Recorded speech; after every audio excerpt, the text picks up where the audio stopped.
ప్రతి శ్రావణ మాసంలో పౌర్ణమి రాగానే ప్రతి ఇంట్లో కనిపించేది ఒకే సీన్. అక్క చెల్లెళ్ళు వాళ్ళ తమ్ముళ్ళు అన్నయ్యలకి రాఖీ కడుతూ ఉంటారు.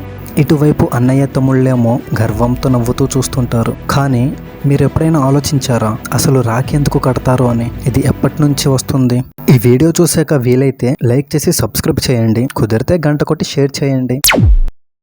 పాత కథ కాదు, ఇది శాశ్వత గాథ.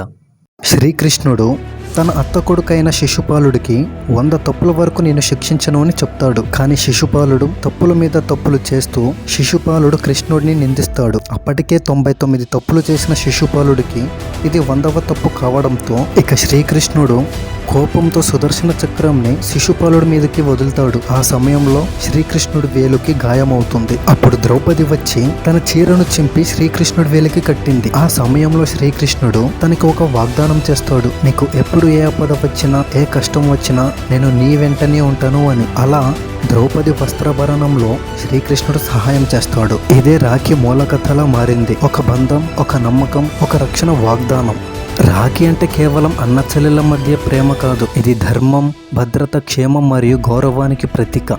రాఖీ ఒక పండుగ కాదు, ఇది ఒక సంస్కృతి. ప్రతి చెల్లెలు తన ప్రేమతో ఒక నూలు కడుతుంది. అలానే ప్రతి అన్నయ్య తన హృదయంతో ఒక మాట ఇస్తాడు. అందుకే మనం ప్రతి సంవత్సరం రాఖీ పండుగ జరుపుకుంటున్నాం.